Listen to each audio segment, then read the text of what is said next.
laeditorial.com presenta una entrevista con Danilo Rojas, magistrado de la JEP. Recientemente se ha presentado una discusión entre el Gobierno Nacional y el Consejo de Estado, precisamente por el tema de la reforma a la salud y, y por el tema de las alocuciones. A mí me gustaría saber en su concepto y como expresidente del Consejo de Estado, ¿qué piensa de ese, no sé si llamarlo enfrentamiento entre el gobierno, entre el Ejecutivo y el Poder Judicial? Yo creo que una de las esencias de la democracia tiene que ser el respeto y la división de poder. Diría que es más que una de las esencias, es la esencia de la democracia, el respeto a la división de poderes. Y en este sentido, la rama judicial me parece que ha hecho muy bien en cerrar hits. Lo he visto eh, para mi contentamiento que tanto la Corte Suprema como el Consejo de Estado, la Corte Constitucional, la Comisión Interinstitucional, como realmente se llama la junta de estos presidentes, ha sido muy firme en relación con la preservación de ese bastión democrático que es la autonomía judicial, la independencia judicial. Me entiende que las decisiones de los otros poderes, tanto el legislativo como el ejecutivo, en muchas ocasiones pues, no son lo que se espera, porque precisamente los puestos tienen la función central de defensa del orden jurídico, de defensa de la Constitución. Y en el legislativo, en muchas ocasiones, pues se tiene una perspectiva distinta de la que dice la perspectiva constitucional genuina, lo mismo en el ejecutivo, pero digamos, están en las dinámicas políticas propias de ser, eh, rendir las promesas que tengan previstas, los programas que tengan previstos, y muchas veces, pues eso no es compatible con la Constitución. Y entonces, tanto el Consejo de Estado como la Corte Constitucional son los encargados de decirle al Congreso o al gobierno, eso no se puede hacer, sí, estamos en un Estado de derecho. Y el gobierno lo sabe. De hecho, el presidente Petro yo creo que ha sido uno de los principales beneficiarios de la autonomía judicial. Fíjense cuando él fue sancionado por la Procuraduría, por el Procurador Ordóñez, además de apedir al sistema interamericano, el presidente Petro demandó esa sanción ante el Consejo de Estado y el Consejo de Estado la anuló. Él conoce entonces muy bien la realidad de lo que se trata cuando hay que preservar la autonomía judicial. Entonces, esa presión no es política. Yo creo que cada uno está haciendo su papel, ¿no? Los gobiernos normalmente tratan de eh, hacer que los procesos políticos que se traduzcan en normas, pues pasen, ¿no? Y los jueces hacen su papel también. El juez hace un examen constitucional, hace un examen también, yo diría que político, el ejercicio de la Corte en relación con el contexto constitucional, pero no tiene un ejercicio político también. Y tiene resultados, digamos, que pueden afectar una política pública cuando se declara inconstitucional una norma, cuando se anula una norma. Yo creo que en realidad más que una presión, cada uno está haciendo su papel. El presidente está haciendo lo suyo, el Congreso lo suyo y los jueces también están haciendo lo suyo. ¿Qué pasa con el tema de los pesos y los contrapesos? ¿Qué podría pasar? Porque es importante que los poderes se respeten para que no haya, digamos, problemas entre poderes, los altos poderes del Estado. Como lo que mencionaba antes, digamos, este tema de pesos y contrapesos es la esencia de la democracia, que digamos, originalmente eso está planteado en teoría política como que ningún poder prevalezca sobre ninguno. Lo que pasa es que en regímenes políticos como esos que tiene tanto peso el presidencialismo, pues digamos, eso es natural que el gobierno pretenda hacer una, una presión mayor. Pero yo creo que que América Latina, me parece que Colombia es uno de los países de Centroamérica. Colombia es uno de los países con una fortaleza judicial, con una tradición de independencia judicial muy fuerte y que ha preservado y ha contribuido a la democracia. Por eso yo creo que es muy importante que los políticos, que el gobierno entienda que la preservación de la democracia pasa por la preservación de la familia y de la independencia. Correcto. ¿Usted cree que esto va a seguir hasta que se acabe el gobierno? Es inevitable, es inevitable. Y no es solamente este gobierno, recuerden que en los gobiernos recientes ocurrió lo mismo. El presidente Duque, enfrentando la pandemia, sacó muchos decretos, todos los decretos fueron controlados, muchos de ellos fueron declarados inconstitucionales o anulados por el Consejo de Estado. Ah, recuerde que el presidente Uribe igualmente, el presidente Santos, de hecho, se vio abocado al Consejo Constitucional de todas las normas que se en el Acuerdo de Paz. Muchas de esas normas fueron declaradas inconstitucionales con el ocasión del gobierno del presidente Uribe. Ocurrió lo mismo, para mencionar solo los gobiernos más recientes. Yo creo que eso lo que muestra es que tenemos una democracia viva, tenemos una democracia fuerte, tenemos un poder judicial muy robusto. Y yo creo que a pesar de que los distintos gobiernos que he mencionado han tenido unos, percepciones y en momentos específicos diferencias. En todo caso, yo creo que ha habido un gran republicanismo en todos los gobiernos, incluido el presidente Rey. Y estoy seguro que a pesar de que se puedan mantener presiones, etcétera, saben que en el fondo es muy importante preservar la independencia, o sea, preservar la rama judicial. Estoy de acuerdo con usted. Eso ha sucedido aquí y ha sucedido sucede en todos los países. Pero lo que llama a uno la atención es que precisamente este gobierno ha tocado casi todos los poderes, Corte Suprema, Corte Constitucional, Corte Nacional Electoral, Consejo de Estado.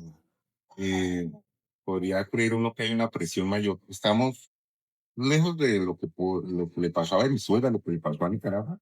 Sí, eso creo. Usted recuerde que no solamente Venezuela, Nicaragua, sino también Salvador.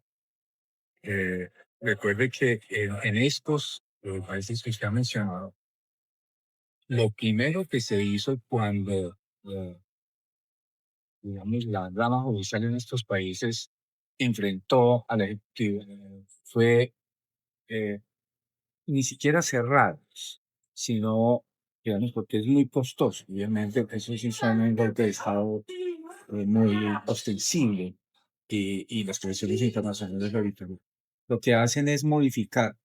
En Ecuador pasó lo mismo, modificar la configuración de los jueces o el quórum de los jueces. Entonces, yo creo que el ejemplo más reciente y conocido es el caso del Tribunal Constitucional de El Salvador, a la ocasión de la llegada del presidente Bukele, que no estuvo de acuerdo con las decisiones del Tribunal Constitucional allí relacionadas con amnistías del proceso de paz salvadoreño en su momento. Él lo que hizo fue acabar con la composición de la Corte para tener, digamos, una Corte más cercana a los intereses del gobierno. Y eso sí es absolutamente fatal. Eso pasó igualmente en Venezuela. No conozco de cerca el caso de Nicaragua. En Ecuador pasó lo mismo. Y ese sí es un indicador claro cuando eso ocurre, que haya, digamos, una propuesta de reforma al Poder Judicial en relación con la forma de elección, la configuración. Ni siquiera es un tema, digamos, de cerrarle ni de restarle presupuesto. Es mucho más sutil la forma como se puede acabar el Poder Judicial. Y mire usted, esos ejemplos que ha mencionado me parece que son indicativos de que acabado el Poder Judicial, inmediatamente hay un déficit democrático muy fuerte para Venezuela. Correcto. La temperatura pues ha subido entre esa lucha entre el poder. Se vienen elecciones y pues esto va a estar muy complicado para eso. No solamente en el plano regional, sino también en el plano nacional por los diferentes intereses que tiene cada parte. ¿Y usted cree que esa burbuja eh, de confrontación entre postes y el gobierno va a subir? También va a ser inevitable. Yo creo que tanto los partidarios de gobierno como los adversarios del gobierno pueden utilizar este tipo de escenarios confrontacionales de términos institucionales para hacer notar unos que hay un obstáculo institucional para ciertas pretensiones, como lo podría mostrar, por ejemplo, los adeptos al gobierno, que tienen evidentemente la misma judicial y obstáculos a la seguridad de sus procesos y sus proyectos. Y otros también eh, pueden mostrar que la necesidad de mostrar no un obstáculo, sino un poder que ayude a preservar el equilibrio del mismo.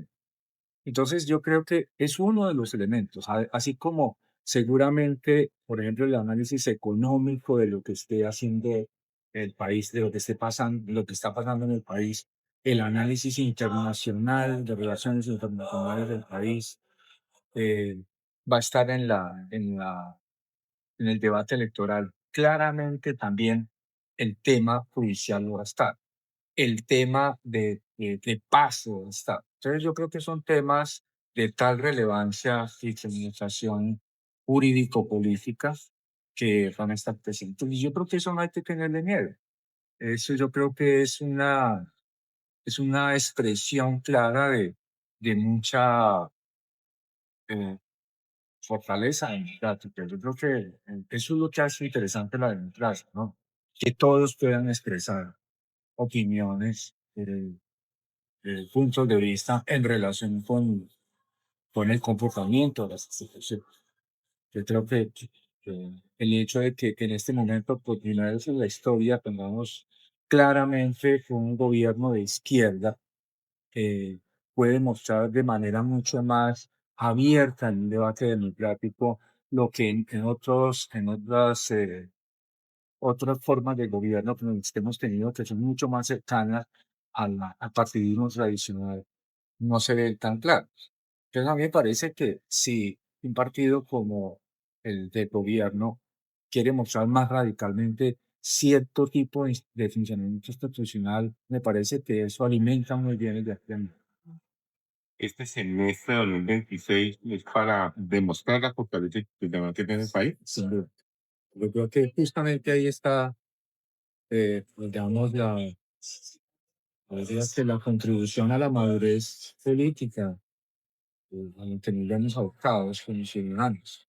Entender si realmente lo que tenemos aguanta este tipo de debates o si hay que hacer un cambio mucho más radical. Yo creo que aguanta. Lo que veo es que tensiona mucho más, ¿no? Y por eso digo que el hecho de que un gobierno de izquierda como el que se tiene en este momento pueda mostrar más profundamente eso, yo creo que eso le hace bien a Vamos a empezar con la segunda parte y es ya en su posición de magistrado de la JEP. Se cumplen 7 años de la JEP. Entre aciertos, críticas, ¿qué balance hace usted de la cosa? Sí. Yo creo que es un balance positivo. Como se sabe, la JEP fue el arreglo institucional en La Habana que permitió que los mayores responsables de los peores crímenes cometidos en Colombia en la guerra hasta el año 2016 rindieran cuentas. Creo que eso ya es un hito muy importante. La JEP es entonces el componente judicial del acuerdo final de paz. Y en virtud de eso, eso ha permitido que los mayores responsables de los peores crímenes estén rindiendo cuentas. Entonces allí tenemos, que sabe muy bien, la cúpula del FARC el último secretario de la paz está rindiendo cuentas, sigue rindiendo cuentas. De otro lado están los miembros de la fuerza pública, particularmente los del ejército, que igualmente conocieron atrocidades por esta degradación de la guerra, que igualmente están rindiendo cuentas en la guerra. Y que estos, digamos, actores de la guerra puedan rendir cuentas ante un juez, permite que haya justicia para las víctimas, que haya reparación, reconocimiento de responsabilidades de los daños causados a las víctimas. Y al tener ese componente de justicia, ese componente de reparación, eso contribuye mucho a la reconciliación la reconciliación social, pero la reconciliación entre las víctimas y victimarios, que es a lo que debemos aspirar. Entonces yo creo que el balance es importante. Como se sabe, recientemente, ahora en septiembre, salieron las dos primeras sentencias en donde se impusieron sanciones especiales restaurativas a los máximos responsables de la comisión de secuestros imputados a las FARC. En este caso responde la cúpula de las FARC, último secretariado de las FARC.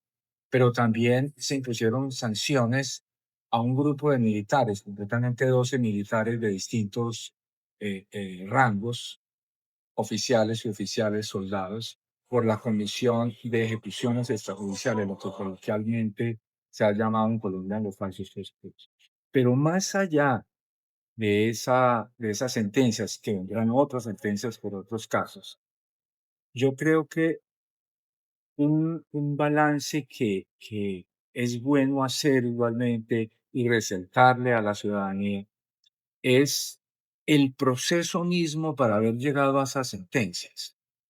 Proceso mismo. Es tan restaurativa la sentencia como el proceso para llegar a la audiencia.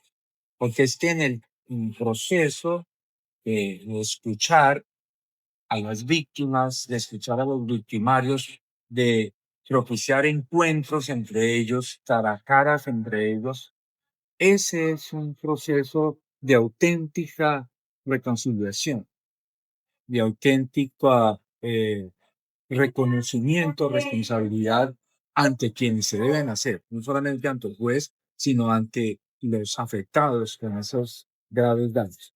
Pues, digamos, son muchos los encuentros, no solamente para estas dos sentencias, sino para otras que vienen en camino.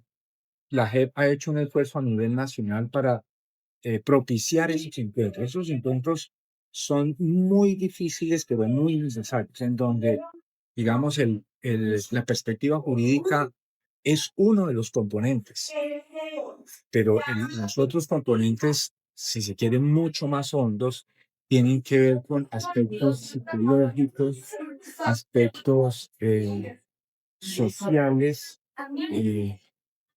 aspectos incluso culturales, que permitan hacerle entender a los victimarios que lo que hicieron no estuvo bien, para que, digamos, de manera genuina se pueda pensar que las personas sean conscientes de lo que hicieron y así puedan, repito, de manera genuina, poderle ofrecer al menos una disculpa, además de contarles la verdad de lo que realmente pasó.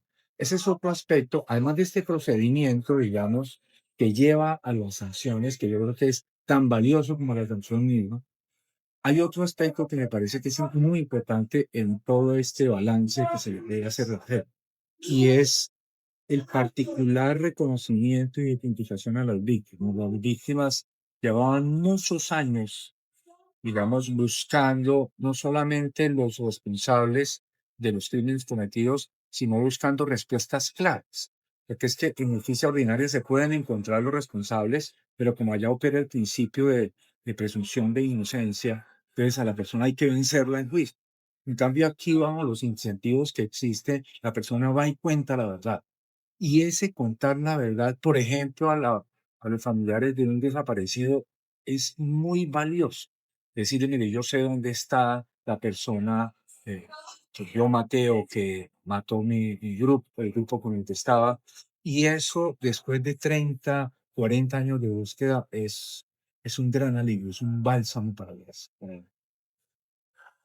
¿Qué le dice a aquellos opositores que señalan que las penas de la tocadas para la ley social no cotejan con los verdaderos vejámenes que cometieron estos grupos en el conflicto armado?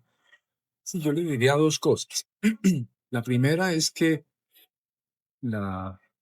es cierto que los sistemas penales en el mundo tienen lo que llaman la proporcionalidad entre el daño causado y la pena que se debe cumplir. Y hay que decir efectivamente que las penas de prisión, la cárcel, fue una respuesta, digamos, de humanización de lo que antes se hacía como, digamos, como formas de retaliación frente al daño. Entonces, las penas finalmente van a reemplazar lo que sería la ley del talión, ¿no? Entonces, si se causa un daño físico, entonces se debe responder con otro daño igual. En ese sentido, las penas de prisión van a humanizar un poco el derecho para evitar la ley del talión, para evitar la venganza. Eso es cierto. Pero digamos, todos los estudios, eso es lo primero que haría siempre resaltar, todos los estudios de derecho penal y especialmente de criminología crítica muestran que la cárcel no es ni ha sido ni será la solución. Porque recuerden que las cárceles siempre tienen la pretensión de básicamente dos cosas: evitar que se vuelva a repetir la conducta que se causó y resocializar a quien causó la conducta. Y ninguna de las dos cosas estadísticamente o sea, sigue habiendo un gran déficit o hay una crisis en este momento y de hace ya algunas décadas sobre la función de la pena de prisión, que no está cumpliendo con la. Es que cuando una persona se va a la cárcel, de acuerdo con el derecho penal, se supone es para que se arrepienta, se resocialice y que esa conducta que realizó, no solamente él, sino su entorno no lo vuelva a cometer. Pero eso no ha sido así. Los homicidios se siguen realizando, los robos se siguen realizando. Y como se sabe, las cárceles no son el mejor sitio para efectos de la resocialización.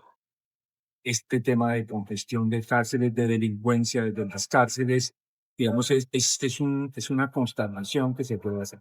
Entonces, pareciera, y esa es la tendencia del derecho penal moderno y desde la criminología crítica, de pensar en unas sanciones distintas a las sanciones penales. Entonces, digamos, ellos están en esa tendencia. Es lo primero que diría.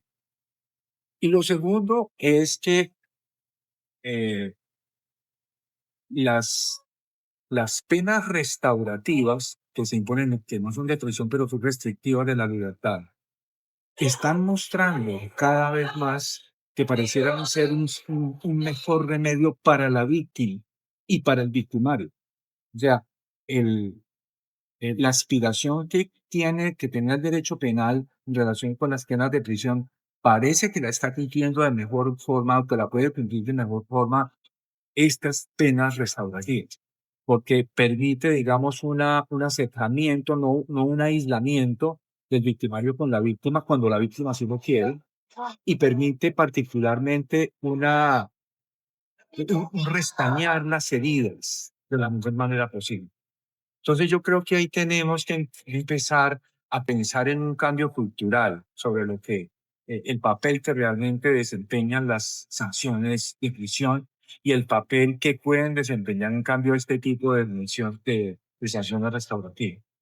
Ha habido ya, digamos, unas primeras tendencias. Recuerden, en el ministerio del ministro Osuna, salió una ley que pretende un poco orientar penas de prisión para cierto tipo de delitos y para cierto tipo de personas, por ejemplo, mujeres cabezas de hogar, y que por delitos menores, que no estén en las cárceles, sino que puedan cumplir un servicio comunitario.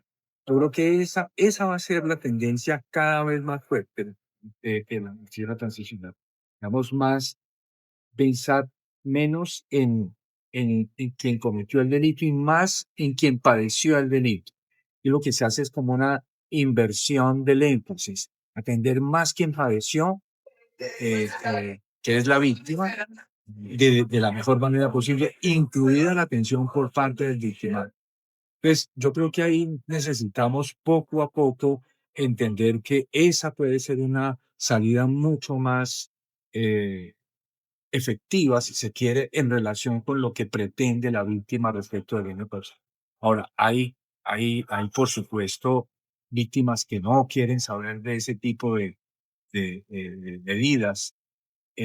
Y también hay que saber que la JEP puede imponer en ciertas circunstancias penas de prisión hasta de 20 años de prisión. Por ejemplo, para las personas que, aún estando condenadas, que van a la JEP y allí siguen afirmando su inocencia o están procesadas, siguen afirmando su inocencia, allí se puede hacer eventualmente juicios como los que hacen en el derecho penal ordinario, y eso puede terminar eventualmente en sanciones hasta de 20 años. Entonces, habría que conocer un poco más en detalle, digamos, la actividad de la red para hacer notar que no solamente son sanciones restaurativas las que se pueden imponer, sino también sanciones. Y hay mucha gente desconfía que estén contando de verdad toda la verdad. Y ahí es donde uno se pregunta, ¿tiene las herramientas jurídicas necesarias para verificar que lo que ellos llaman verdad sea la verdad?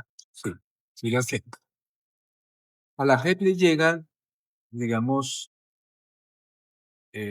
informaciones por distintas fuentes. Pues, por ejemplo, que le llegaron todos los procesos, todos, que estaban en la Fiscalía y en la Justicia Ordinaria en general, procesos penales en general, de delitos relacionados con el conflicto armado cometidos antes del 1 de diciembre del 2016, que fueron secretos.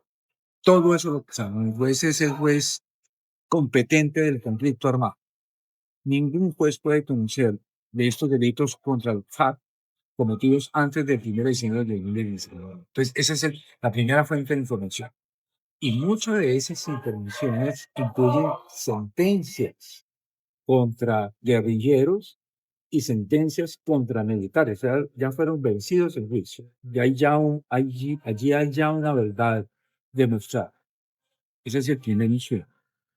Pero a la JEP llegan igualmente informaciones de las víctimas distintas a las que presentaron allá en la Justicia Ordinaria en la Fiscalía. Entonces se habilitó, porque así estaba previsto en las normas internas, que las víctimas presentaran los informes que ellos consideraban pertinentes sobre lo ocurrido. Entonces contaban su versión también. Se presentaron cientos, miles, más de 1.500 informes seguramente de víctimas individuales u organizaciones de víctimas. Colombia hay organizaciones de víctimas muy poderosas, muy tradicionales, que han trabajado hace mucho rato temas relacionados con violaciones a derechos humanos. Pero adicionalmente, la JEP conoce las distintas bases de datos, hay como unas 150 bases de datos relacionadas con violaciones a derechos humanos.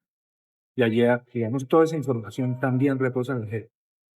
Entonces, miren esas tres fuentes de información que le he mencionado. Adicionalmente, la JEP puede llamar a versión a los propios comparecientes. Y entonces allí se genera una playa de datos para hacer contrastaciones, para hacer averiguaciones adicionales. El juez adicionalmente puede decretar pruebas excepcionalmente. Entonces, ahí están todos los elementos para que en un ejercicio analítico, que es lo que se ha venido haciendo, se pueda decir, esta persona está diciendo verdad o no está diciendo verdad. Eso no excluye, uno tiene que ser ingenuo tampoco en eso, que muchos vayan, digamos, con una actitud no transicional, no reconciliadora consigo mismo y con lo que hicieron, sino también que vayan con un litigio estratégico. Y muchos militares y guerrilleros, especialmente militares condenados, que los guerrilleros suelen tener una actitud distinta, salvo algunos, diciendo, mire, a mí me condenaron allá, pero eso fue un falso positivo judicial. Yo soy inocente y tiene derecho también a hacer eso. Pero ahí está justamente el ejercicio judicial para uno poder corroborar si lo que está diciendo es verdad o hay buenos elementos para creer que no es. Ese debate, la verdad, digamos, en términos teóricos y no solamente judiciales, es un debate muy agudo en donde se suele cuestionar si es posible realmente hallar la verdad, qué tanta verdad se necesita. Yo creo que en eso hay que también ir pensando de que es bueno ir cerrando por acuerdos más que por exhaustividad de la verdad, porque si no es un tema de nunca acabar con uno mismo. Y si uno se pone a indagar sobre la verdad de algo que a uno le está ocurriendo hasta el último detalle, no se va a conciliar consigo mismo porque simplemente no le verdad. Hay un tema que causa mucha polémica en el país y es el tema de los delitos sexuales y el reclutamiento forzado de menores. ¿Cómo la JEP está dando tratamiento a estos temas? En primer lugar, el caso del reclutamiento de menores. La JEP abrió inicialmente 7 macrocasos. Macrocaso de falsos positivos, otro macrocaso para hacer investigaciones simétricas, falsos positivos imputables a los militares, el secuestro imputado a los guerrilleros, el caso de la Unión Patriótica, imputable a agentes del Estado, igualmente, y reclutamiento de menores imputable a la guerrilla. Luego otros casos regionales. Pero digamos, menciono esos 4 iniciales de los 7 iniciales para señalar que desde el comienzo la JEP abrió un caso sobre el reclutamiento de niñas y niños de parte de la guerrilla. Y es un caso que acaba de producir una decisión que es como uno de los primeros pasos para avanzar en el juicio y la sentencia, que se llama la autodeterminación de hechos y conductas, en donde se hizo una imputación concreta al cúpula de las FARC en relación con unos 18.000 niños y niñas que fueron reclutados por parte de la guerrilla. Y ahí está el proceso de reconocimiento de responsabilidad por parte de la guerrilla en relación con ese tema de los menores del reclutamiento. Entonces, digamos, desde muy temprano, el tema de reclutamiento estaba en la visual de la gente. El tema de violencia sexual y violencia basada en género igualmente lo estaba, pero digamos, inicialmente como un bajo continuo en todos los macrocasos. Sin embargo, las organizaciones de mujeres, las organizaciones feministas, incluso las organizaciones institucionales de Naciones Unidas, le solicitaron muy recurrentemente a la JEP que era importante que se abriera un caso por separado, completamente por separado. Y fue el último caso que se abrió. Después de estos 7 primeros casos se abrieron 3 más. Y este último caso, que es el caso 11, es el caso de violencia sexual, violencia basada en género, que tiene que ver con temas tanto de la guerrilla como también de la fuerza pública o de terceros, porque hubo también violencia filas en cada una de estas organizaciones, ¿no? Y es el caso más, digamos, más recientemente abierto.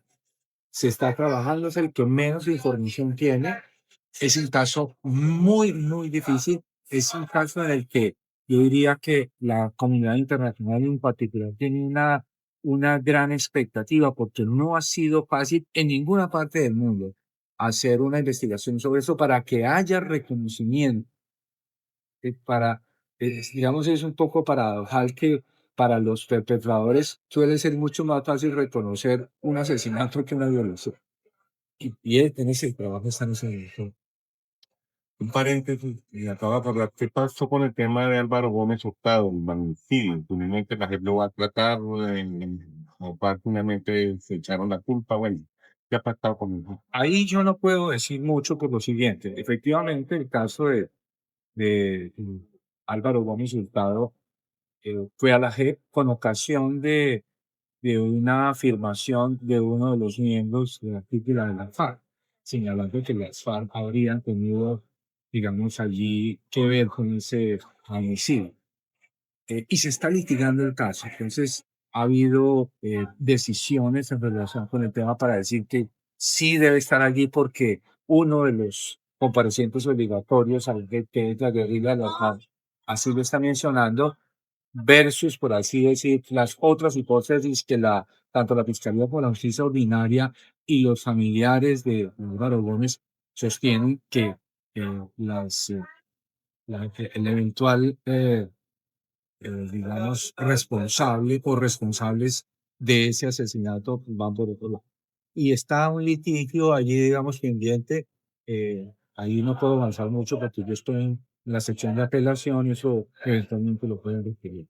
Correcto. Muchas gracias. Presentado por laeditorial.com. No olvides darle like y suscribirte para más.